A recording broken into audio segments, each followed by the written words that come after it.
केन्द्रे च कौशिके पाद संस्पृशि निर्विशेष मनस्काय श्री वीरस्वामिने नमः।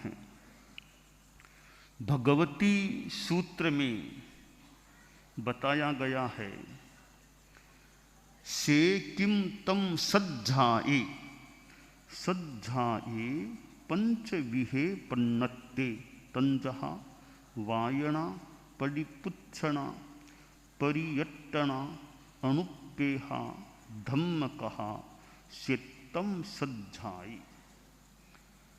तप के 12 प्रकार बताए गए हैं। उनमें 6 बाह्य तप और 6 आभ्यंतर तप। आभ्यंतर तप के 6 प्रकारों में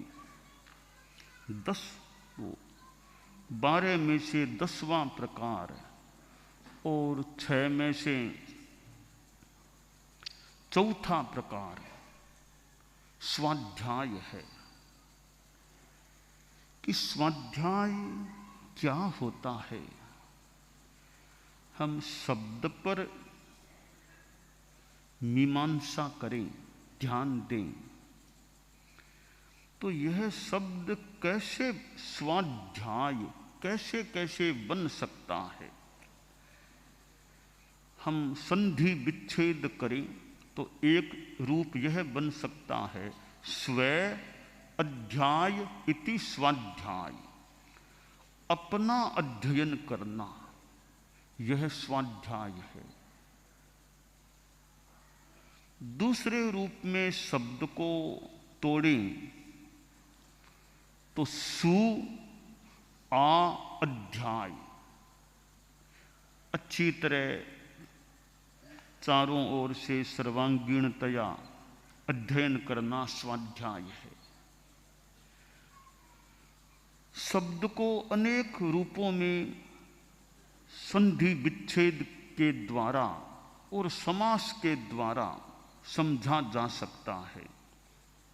एक ही शब्द के समास संधि के संदर्भ में अनेक अर्थ हो सकते हैं। जैसे लोकनाथ, एक शब्द है लोकनाथ या विश्वनाथ। विश्वनाथ भी आदमी का नाम, विश्वनाथ या लोकनाथ कह दें। अब लोकनाथ का मतलब क्या? अब समास प्रकरण जो है व्याकरण में, उसके संदर्भ में इसकी व्याख्या करें। एकदम उल्टे आपस में 2 अर्थ निकल सकते हैं।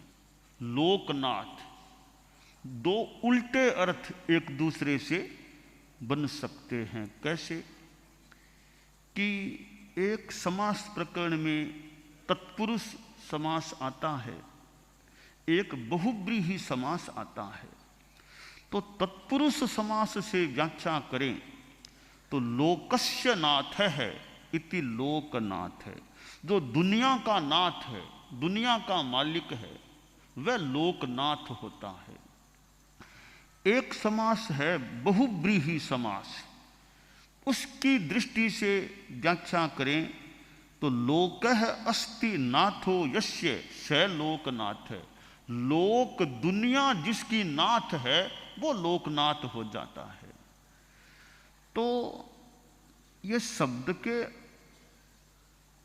अनेक रूपों में अर्थ किए जा सकते हैं। एक शब्द अनेक अर्थों वाला हो सकता है और एक शब्द के अनेक पर्यायवाची नाम भी हो सकते हैं। खैर, मैं मूल विषय पर आ रहा हूं कि स्वाध्याय, तो स्वाध्याय का सीधा सा अर्थ है वो एक ज्ञान प्राप्ति का प्रयास, श्रुत प्राप्ति का प्रयास। वो प्रयास 5 रूपों में हो सकता है। पहला 5 प्रकार बताए गए हैं। पहला है वायना, वाचना, शिष्याध्यापनम वाचना। शिष्य को पढ़ाना वाचना होती है। इसलिए आचार्य आदि की शिष्यों को वाचना दे, शास्त्रों की वाचना दे, पढ़ाएं, ज्ञान दे। शिष्य पढ़े, आचार्य गुरु उपाध्याय जो जानकार हैं, साधु साधियाँ भी जानकार हैं, वो पढ़ाएं, ज्ञान दे। तो ज्ञान प्राप्ति के लिए दूसरों को ज्ञान मिले तो पढ़ाने की अपेक्षा है। एक पढ़े और दूसरा पढ़ाए। विद्यालयों में महाविद्यालय अध्यापक पढ़ाता है, विद्यार्थी पढ़ता है, तो ज्ञान वृद्धिंगत होता है, ज्ञान प्राप्त होता है। तो यह पढ़ाना, वाचना देना, यह एक प्रकार की सेवा है, अच्छा कार्य है कि दूसरों को पढ़ाओ। पर पढ़ाने से पहले खुद को ज्ञान प्राप्त करना आवश्यक है। खुद के पास ज्ञान है नहीं तो दूसरों को क्या पढ़ा पाएगा।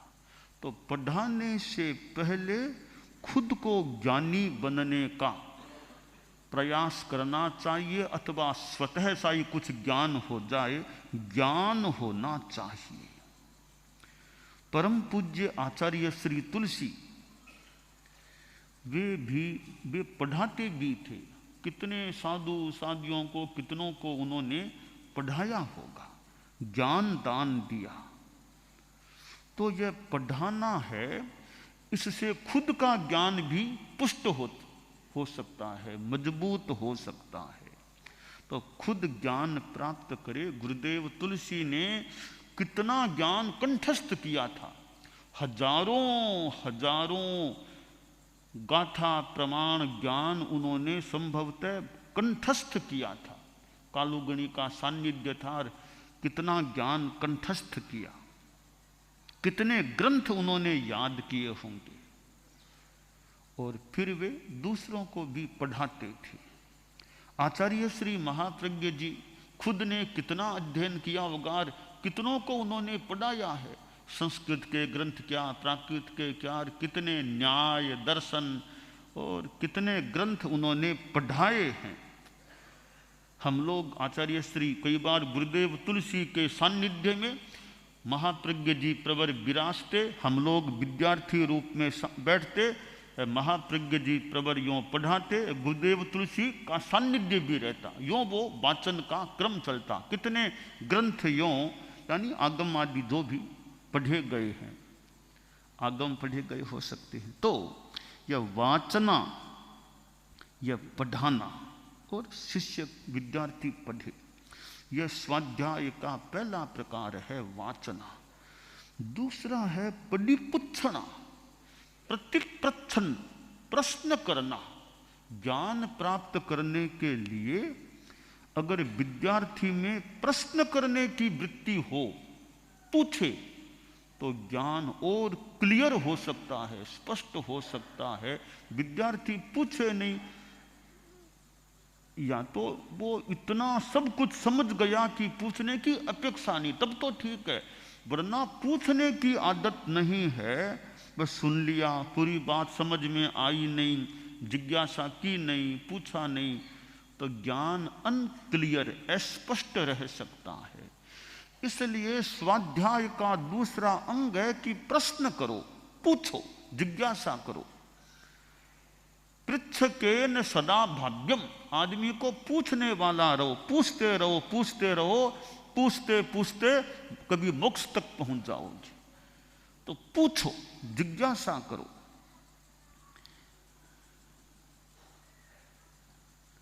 भगवद गीता में एक बात आती है, पूछने की बात भी वहां आई है। भगवद गीता में एक श्लोक आता है, वो भी ज्ञान के संदर्भ में है।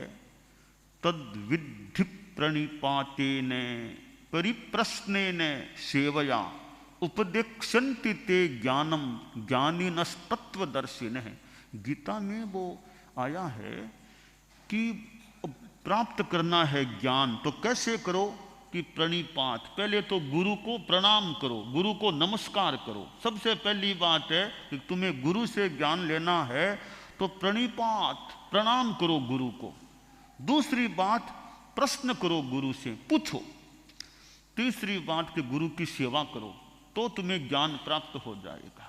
तो ये पुराने ग्रंथों में अच्छी कई बातें मिलती है। तो यहाँ कहा गया भगवती सूत्र में कि परिपुच्छना, प्रति प्रश्न करो। एक बार प्रश्न किया, अध्यापक ने उत्तर दिया, फिर भी बात अस्पष्ट है, दोबारा प्रश्न करो, यह बात ऐसे कैसे। तो प्रश्न करने से ज्ञान स्पष्ट हो सकता है। तीसरा प्रकार बताया है परियट्टना, परिवर्तना। ज्ञान को हम हमारी भाषा में कहते हैं चितारना, चितारना करो, दोहराओ, चितारो, तो ज्ञान मजबूत रहेगा। कोई ज्ञान कंठस्थ है, अब उनको चितारना नहीं करेंगे, वापिस रिपीट नहीं करेंगे, तो वो भूली में पड़ सकता है। आज कितनी कितनी अपने पुरानी श्राविकाएं बाइयाँ और होती, वो कितनी ढालें, और उनको वो कई सीखी सतियों के पास अब वो सामायिक करती, तो चितारती करती, तो वो ज्ञान उनको जमा रह सकता था, कंठस्थ रह सकता था। तो चितारना करना, हमारे साधु चारित्रात्मा समुदाय में भी रात को चितारना करो, सुबह जल्दी उठ के चितारो चितारो, तो याद किया हुआ ज्ञान है वो मजबूत रहता है। चितारना छोड़ दो, फिर ज्ञान भूली में। जैन सिद्धांत दीपिका मानो सीखी है, चितारना छोड़ दिया, अब फिर वो धीरे धीरे कमजोर हो सकती है, भूली पड़ सकती। अब जैन सिद्धांत दीपिका याद है, अब उसको चितारते रहो, सप्ताह में एक बार भी चितारो, करते करते करते वो ज्ञान एकदम मजबूत रह सकता। तो चितारना बहुत जरूरी होता है कंठस्थ ज्ञान को मजबूत रखने के लिए। और कई वर्षों तक चितारना अच्छा कर लिया, अब बाद में मान लो टाइम नहीं मिलता, तो कई बार वो बचपन में, जवानी में जो ज्ञान को चितारा हुआ है, वो 30-40 वर्षों बाद भी कई बार दिमाग में, अरे वो श्लोक उस ग्रंथ में है, वो यह श्लोक है। बिना किताब देखे 30-40 वर्षों बाद भी बीच में कभी चितारना नहीं किया, पहले खूब चितारना किया। 30-40 वर्षों पहले सीखा हुआ श्लोक है, वो भी अचानक दिमाग में तरोताजा हो सकता है। तो परिवर्तना से जो ज्ञान मजबूत हो जाता है, बाद में वो कई वर्षों के बाद भी काम आ सकता है, याद भी कभी कभी आ सकता है। तो परिवर्तना भी एक स्वाध्याय का अंग है। चौथा प्रकार है अनुपेहा, अनुप्रेक्षा, ज्ञान पर मनन करना। प्रवचन सुन लिया, कोई किताब को पढ़ा, फिर देखें यह विषय बढ़िया है, उस पर थोड़ा और यूं चिंतन मनन करें, यह बात कैसे, यह बात क्यों कही गई है, किस परिस्थिति में यह बात कही गई होगी। क्यों कई बार अनुप्रेक्षा करते करते यूं लग सकता है कोई नई बात समझ में आ गई, नई बात पकड़ में आ गई, आज तो एक नया शोध हो गया, नया तत्व ध्यान में आ गया। तो अनुप्रेक्षा से अब वो कितनी भीतर की निर्मलता और भीतर की वो स्थिति अच्छी है कि नई बात उभर करके भी कोई सामने आ जाए। हमारे श्रीमद् दयाचार्य की तो बात आती है कि वो फरमाते, मगजी आज तो उत्तराध्ययन में नया रत्न मिला, नया रत्न मिला। तो अनुप्रेक्षा भी स्वाध्याय का अंग है, चौथा अंग है। पांचवा प्रकार है धम्म कहा, धर्म कथा। धर्मोपदेश दो, धर्म कथा करो, प्रवचन करो। अब जैसे धर्म कथा है, तो हमारे साधु साध्वियाँ चारित्रात्माएं धर्म कथा करते हैं कि धर्म कथा करने से पहले वासना ली या नहीं, प्रश्न करके ज्ञान मजबूत किया या नहीं, चितारना किया या नहीं, ये सब हो गए हैं। इसके बाद में धर्म कथा करो तो धर्म कथा में कुछ प्राण आ सकेगा, क्योंकि पहले गुरु से पढ़ा है, गुरु के पास या जो भी पढ़ाने वाले हैं उनसे ज्ञान लिया है, और प्रश्न करके ज्ञान को मजबूत स्पष्ट किया है, परिवर्तना चितारना परिवर्तना करते रहे हैं, और अनुप्रेक्षा भी हुई, अगर हुई है, अब जनता के बीच में उपदेश दो, धर्म कथा करो। तो इसलिए हमारे साधु साधियों कई वर्षों तक अध्ययन हो जाए, बाद में प्रवचन व्याख्यान देंगे तो वो प्रवचन व्याख्यान अच्छा हो सकता है। और गुरुओं से, बड़ों से, अच्छे वक्ताओं को सुनते रहो, सुनते रहो। अब अच्छा वक्ता बनना है तो भी जो अच्छे व्याख्यानी हैं, प्रवचन, जैसे हमारे गुरुदेव तुलसी थे, उनके पास वर्षों तक कोई रहा है, उनका व्याख्यान ध्यान से सुना है। आचार्य श्री महाप्रज्ञ जी के पास वर्षों तक बैठकर उनका प्रवचन सुनता रहा है, बीच बीच में खास खास बात को नोट कर लिया, इकट्ठा कर लिया। तब उनको सुना हुआ है तो अच्छे वक्ता को सुनने से भी एक प्रवचन का प्रशिक्षण प्राप्त हो सकता है। तो फिर धर्म कथा करेंगे तो धर्म कथा करने वाले की धर्म कथा अच्छी हो सकती है। तो भगवती सूत्र में यहाँ ये स्वाध्याय के 5 प्रकार बताए गए हैं।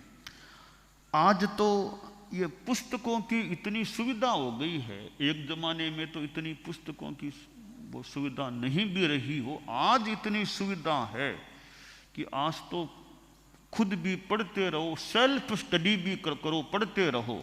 थोड़ा अध्ययन हो गया गुरु आदि के पास, अब सेल्फ अपने आप पढ़ो। तो आगम आदि और भी ग्रंथ हैं, उनको पढ़ने से कई बातें तो खुद को पढ़ने से खुद कोई अच्छी जानकारी मिल जाती है।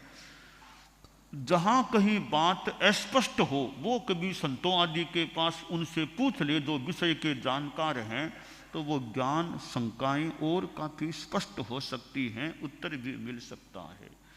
तो ये स्वाध्याय है, ये पुस्तकें होती है, ये पुस्तकें शिक्षक का भी रोल कुछ अंशों में अदा कर सकती है, मित्र का रोल भी अदा कर सकती है। और तो दिन भर कौन बातें करे बैठे बैठे, पुस्तकें पढ़ते रहो, यानी पुस्तकें हमें बातें बता रही है। पुस्तकों को अपना मित्र मान लो और पढ़ते रहो, यह मित्र हमको बातें बता रहा है। तो पुस्तक बहुत बढ़िया मित्र बन सकता है। पुस्तक शिक्षक की भूमिका भी कुछ अंशों में अदा कर सकती है। तो और तो मान लो हमेशा शिक्षक कोई पढ़ाने वाला न मिले, पुस्तकें पढ़ो, जहाँ जहाँ अस्पष्टता हो उन बातों को कभी किसी जानकार के पास बात करके पूछ लो, तो फिर उनके उत्तर ले लो। तो यूँ हमें स्वाध्याय का प्रयास करना चाहिए। अब थोड़ा समय निकालते रहें, आधा घंटा घंटा भी टाइम निकल जाए तो अच्छी किताब है उनको पढ़ें और खूब यहाँ मनन, अच्छा मन लगा करके पढ़ें, तो हमें पढ़ते पढ़ते कई जानकारियाँ मिल। अब हमारे ये आगम शास्त्र हैं, तो अब ये इतने मतलब संपादित है, कईयों का बहुतों का अनुवाद भी हो गया है, टिप्पण है। अब उनको पढ़ें, आधा घंटा घंटा लगाएं, तो पढ़ने से कई जानकारियाँ भी मिल सकती है। कई बार धर्म ग्रंथों को पढ़ने से अच्छी प्रेरणा, अच्छी शिक्षा है कि मुझे जीवन में अब ऐसा करना चाहिए, वो प्रेरणा भी हमें इन ग्रंथों के स्वाध्याय से प्राप्त हो सकती है। तो गृहस्थ, आप लोग जो गृहस्थ हैं, श्रावक श्राविकाएं और भी गृहस्थ हैं, दिनचर्या में से जितना संभव हो सके कुछ समय स्वाध्याय के लिए रिजर्व रखने का प्रयास हो। दिन में अब और काम भी मान लो हैं, पर जब लगे थोड़ा समय अब निकालने का है, अवकाश है, तो आधा घंटा घंटा कुछ समय निकालें तो पढ़ें। तो पढ़ते रहने से थोड़ी ताजगी भी आ जाती है, समय भी बहुत अच्छा बीतता है, बहुत शुभ योग में भी समय, अच्छी पुस्तक को पढ़ने से शुभ योगों में हमारा समय बीत सकता है। वो समय कितना सार्थक हो सकता है। अब कोई कहे भी कि टाइम नहीं मिलता, ठीक है, कार्य का इतना लोड हो सकता है कईयों पर कि टाइम नहीं मिलता, परंतु आप लोग तो गृहस्थ हैं, ऑफिस है, एक फैक्ट्री है, एक धंधा है, उद्योग है, और है, काम है, मान लो है, सब कुछ बहुत चीज़ें हैं। पर टाइम को ऐसा व्यवस्थित करें कि ऑफिस भी जाना है, फैक्ट्री आदि को भी देखना है, परिवार को भी संभालना है, समाज में भी जाना है, काम करना है। इन सब के साथ भी कि कुछ समय संभव है क्या जो मैं स्वाध्याय में, धर्म में, साधना में लगा सकूं। तो 24 घंटों को अच्छी तरह देखें। 24 घंटों में से कौन सा थोड़ा समय मैं स्वाध्याय आदि के लिए निकाल सकता हूँ। थोड़ा हम ध्यान देंगे तो प्रयास करने से कुछ समय निकल भी सकता है। बहुत ही ज़्यादा कोई काम हो तो अलग बात है, वरना वो कोई एडजस्टमेंट बैठ सकता हो समय का। तो हमें स्वाध्याय करने का, पढ़ने का, पढ़ना भी अच्छी सामग्री। ये सामान्य सी, अब आप लोग क्रिकेट को देख लिया, वो देख लिया, वो कौन जीता, ये तो ठीक है, एक तात्कालिक बात है। एक तात्कालिक कौन जीता, कौन हारा, क्या हुआ, ये थोड़ी सी मनोरंजन की तात्कालिक बात। वो पढ़ना अलग चीज़ है। अखबार आप हाथ में लोगे, क्रिकेट क्या और क्या, टीवी में क्रिकेट, एक तो वो देख लिया। एक थोड़ा एक धार्मिक अच्छी वो पढ़े, तो उसमें समय लगाएं, वो स्वाध्याय है। और ये सामान्य, वो ठीक है, वो सामान्य बात है। धार्मिक अच्छे गहरे आध्यात्मिक ये ग्रंथ हैं, शास्त्र हैं, किताब, उनको पढ़ने में समय लगाएं। वो ज़्यादा आत्मा की दृष्टि से अध्यात्म के संदर्भ में एक सार्थक कार्य हो सकता है। तो हमें अपने जीवन में पुस्तक को अपना मित्र बनाने का प्रयास करना। और तो मित्र रोज कौन 2 घंटा 4 घंटा हमें समय लगाएगा बातों में। बातें ज़्यादा जरूरत भी नहीं होती संभवतः, बिना मतलब। पुस्तकें ऐसी मित्र है, तो जब निकाल लो और पढ़ना शुरू कर दो, हमारे पास रह सकती है। तो पुस्तक हमारी मित्र भी बन सकती है, हमारा अच्छा दोस्त मित्र, सुहृद। और इधर पुस्तक शिक्षक की भूमिका भी, पुस्तक पढ़ने से ज्ञान मिलता है, तो पुस्तक एक शिक्षक की भूमिका भी अदा कर सकती है। इसलिए हमें जीवन में यथा अनुकूलता स्वाध्याय करने